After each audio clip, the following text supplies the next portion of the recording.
आप आओ नहीं इसे फोकस करना पड़ेगा।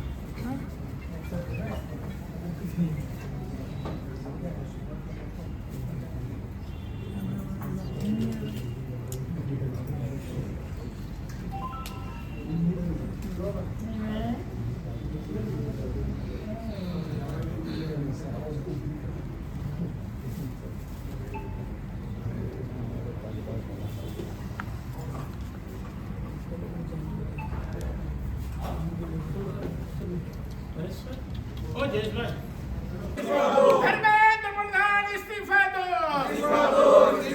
धर्मेंद्र प्रधान इस्तीफा दो। राहुल गांधी जिंदाबाद। राहुल गांधी आगे बढ़ो, हम तुम्हारे साथ हैं। राहुल गांधी आगे बढ़ो, हम तुम्हारे साथ हैं। देश का नेता कैसा हो? राहुल गांधी जैसा हो। देश का नेता कैसा हो?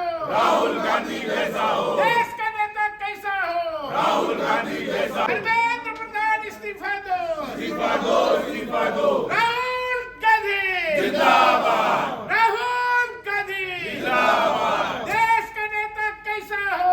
राहुल गांधी जैसा हो। देश का नेता कैसा हो? राहुल गांधी जैसा हो। राहुल गांधी आगे बढ़ो, हम तुम्हारे साथ हैं। बरसाती गायकवाड़ आगे बढ़ो, हम तुम्हारे साथ हैं। बरसाती गायकवाड़ आगे बढ़ो, हम तुम्हारे साथ हैं। बरसाती जिंदाबाद।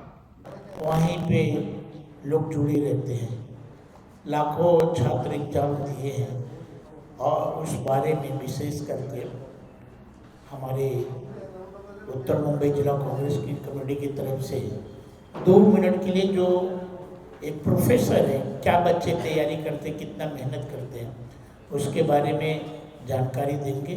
सुथाले जी साहब देंगे और 1-2 जन देंगे, फिर मैं देता हूँ आप लोगों को विस्तार से। सबसे पहले भरत सर, आप थोड़ी सी जानकारी दीजिए कि किस तरीके से बच्चों को तैयारी करनी पड़ती, क्या क्या दिक्कतें हैं।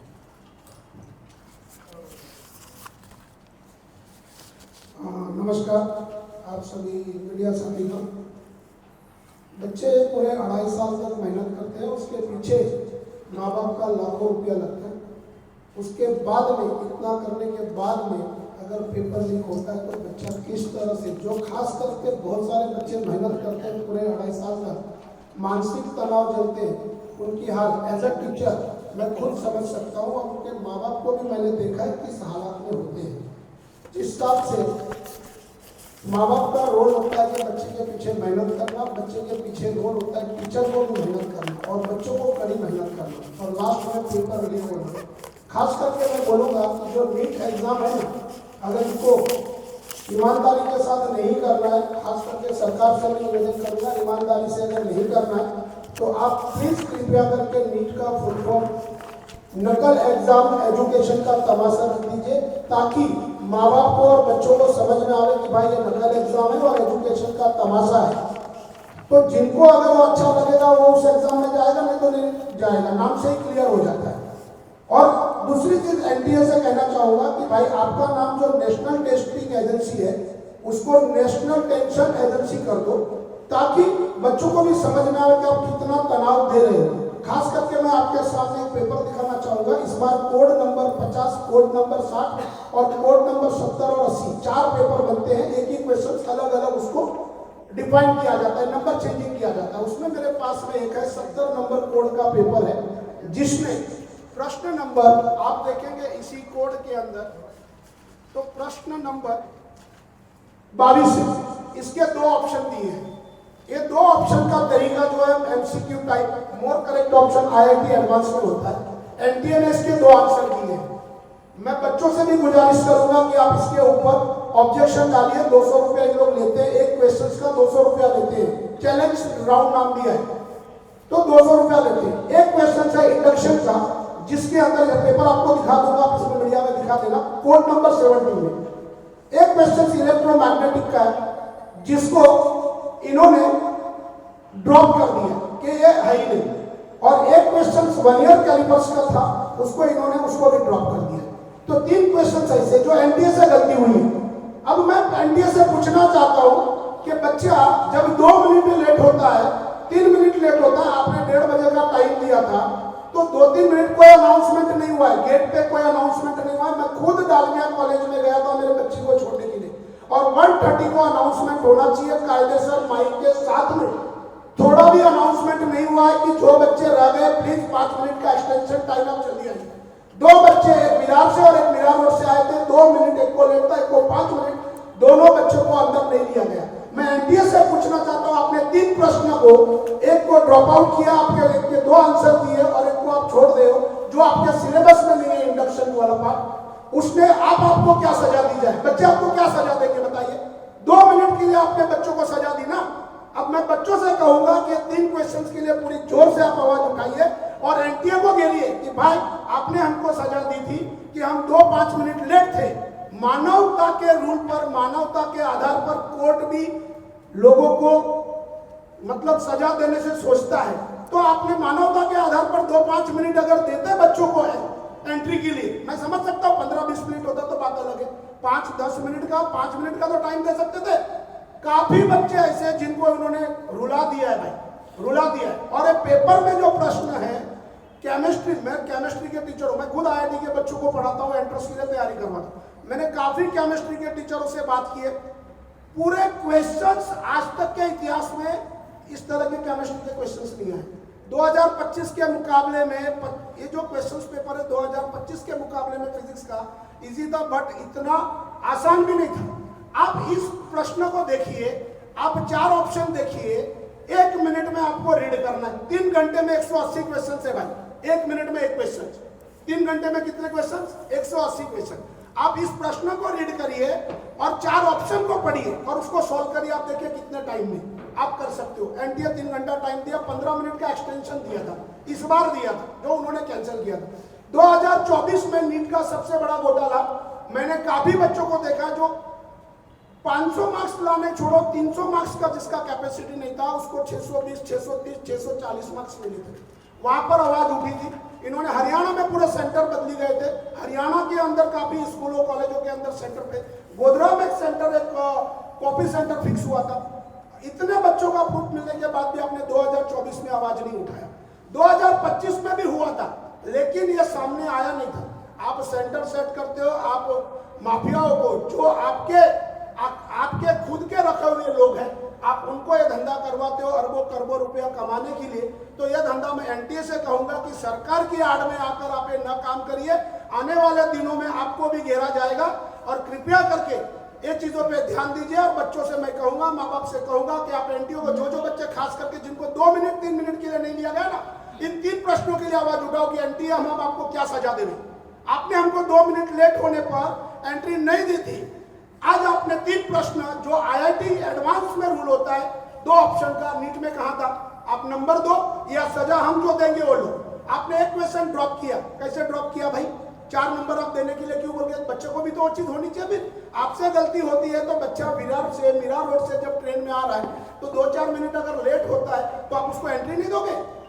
ये कैसा रूल है? और इतनी आवाज उठने के बाद राजस्थान में एक स्टूडेंट ने आवाज उठाई, उसके बाद एक टीचर केमिस्ट्री के थे, मैट्रिक्स कोचिंग क्लासेस है, हमारे मित्र ही है वो भी, उनने आवाज उठाई और जबरदस्त आवाज उठाई, तब जाके रीनीट का एग्जाम का भी प्रावधान आया।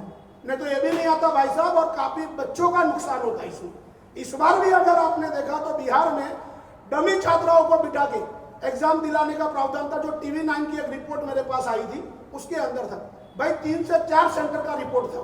तो डमी का बायोमेट्रिक कैसे हुआ, उसका जवाब कौन देगा? एनटीए देगा। इस चीज को समझना पड़ेगा। मैं छात्राओं से, माँ बाप से, जितने भी पेरेंट्स हैं, अभिभावक है, सबसे हाथ जोड़ के विनती करूंगा, आप आगे आइए। हमको पार्टी न समझिए, हम आपके साथी हैं, आपके साथ खड़े, और आप हमारे साथ जुड़िए और इस आवाज को और बुलंद बनाए, ताकि आने वाले दिनों में न नीट का एग्जाम, न जेई का एग्जाम, न यूपीएससी का एग्जाम, न कोई गवर्नमेंट एग्जाम इस तरह का पेपर लीक हो या सेंटर सेट हो और आपके बच्चे को इसका भुगतान करना पड़े। थैंक यू, धन्यवाद। संतोष भाई, अजय, मैं युवक कांग्रेस के जिलाध्यक्ष अजय मिश्रा जी से कहूँगा कि बताइए नीट के बारे में। नमस्कार। आज की ये प्रेस कॉन्फ्रेंस देश में जगह जगह इसके बारे में चर्चा हुई है एग्ज़ाम ख़त्म हुआ लेकिन फिर से एग्ज़ाम आएगा। ये आखिरी एग्ज़ाम कोई नहीं है, लेकिन एक बार बिगड़ा है तो सुधारने का काम हम सबको करना चाहिए। एक बार हो गया, पेपर लीक हो गया। हमारे यहाँ क्या होता है कि एक बार पेपर लीक हो गया तो हम बेफिक्र हो जाते हैं, लेकिन आने वाली जनरेशन को क्या होगा? जो आज बच्चे सोच रहे कि हमारे पीछे कोई खड़ा रहने वाला नहीं है, जिन बच्चों का मनोबल गिर गया है उन बच्चों की लड़ाई तो लड़नी पड़ेगी। जो बच्चे एग्जाम नहीं दिए, जिसके बारे में कोई बात नहीं कर रहा है, अगर पूरे देश में अगर किसी ने बात किया है तो सिर्फ एक ही नाम है, वो राहुल गांधी जी। और राहुल गांधी जी के हम सिपाही हैं। इसी तरीके से आगे हम लड़ाई लड़ते रहेंगे। आपकी मांगे क्या है? हमारी मांगे हैं कि नीट का परीक्षा जो हो रहा है, नीट के पेपर होते हैं, नीट के ही नहीं, जितने कमीशन के पेपर होते हैं, आप देखते हो कि बच्चे तैयारी करते हैं और एग्जाम देते हैं और उसके बाद पता चलता है कि पेपर लीक हो गया, इसका रिजल्ट नहीं आता है। ऐसे देश में सब जगह देखेंगे। वो पेपर का आप व्यवस्था करिए। वो पेपर लीक आउट कैसे होता है, लीक कैसे होता है, उसको सजा क्या दी है? आप प्रेस कॉन्फ्रेंस लेके बताइए। 80 से 90 बार आपके शासन में है, 89 से 90 आपके शासन में पेपर लीक हुआ, आपने कितने लोगों को सजा दी है? मैं आपके चैनल के माध्यम से उनसे पूछना चाहता हूँ, पीसी लेके बता दें कि हम इतने लोगों को सजा दी है। एक भी लोगों को सजा देने का काम इन्होंने नहीं किया है, सिर्फ लिपापोती करने का काम किया। धर्मेंद्र प्रधान इस्तीफा दें। आज के पहले जब हमारी सरकार रही है, आप चाहे महाराष्ट्र की बात करें चाहे देश की बात करें, आप इसके उदाहरण विलासराव देशमुख जी रहे, अशोक चौहान जी रहे, कुछ भी आरोप लगाए, जब तक आरोप का निराकरण नहीं होता है तब तक वो इस्तीफा देते हैं। तो ये इस्तीफा दे धर्मेंद्र प्रधान। और आगे आने वाले समय में जितने कमीशन के पेपर है, नीट के पेपर है, उसके बारे में प्लानिंग क्या की है, हमारे बच्चों को गारंटी देने का काम है सरकार करे। अगर कोई करेगा तो आप सजा क्या देंगे, उसका प्रावधान क्या किए, उसकी जवाबदारी देने का काम करें। तो 2-3 दिन पहले प्रधानमंत्री मोदी जी ने कहा था कि नीट का पेपर सक्सेसफुल हो गया, जिस प्रकार से पेपर बच्चों का हो गया, उसको लेकर क्या करें? प्रधानमंत्री जी ने तो कहा कि पेपर हुआ, तो भी बिहार में हुआ एग्जाम। बिहार में कैसे बैठे? बिहार में कैसे बैठे? जब आईडी था, बिना आईडी का वो कैसे बैठ गया वो बच्चा? और उन बच्चों के बारे में प्रधानमंत्री जी ने एक बार भी बोला है, जो 19 बच्चे शहीद हुए, उन बच्चों के परिवार पे क्या गुजर रही होगी? प्रधानमंत्री जी ने एक शब्द बोला है?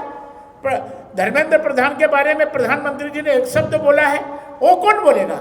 इस देश के मुखिया हो आप, इस देश का अभिभावक हो आप, उन बच्चों पे क्या गुजरी है उसके बारे में तो आप एक बार बोलिए। उस परिवार के लिए आपने क्या किया? और जो बच्चे एग्जाम नहीं दिए, उन बच्चों के बारे में आपने क्या प्लानिंग की? उन बच्चों का मनोबल बढ़ाने का काम आपने किया है? सिर्फ अपनी पीठ अपने से थपथपाने का काम करेंगे प्रधानमंत्री जी, तो ये नहीं चलने वाला है। प्रधानमंत्री कि प्रधान जी आपने बहुत ही अच्छा काम कर रहे हैं। वही तो मैंने कहा, प्रधान जी आप बहुत अच्छा काम किए, लेकिन प्रधानमंत्री जी की आत्मा कहाँ गई? जो 19 बच्चे शहीद हुए हैं, मैं उनको शहीद का दर्जा देता हूँ, क्योंकि उनका मनोबल गिर गया, आत्महत्या की है, सुसाइड किए है। उस परिवार पे क्या गुजरा?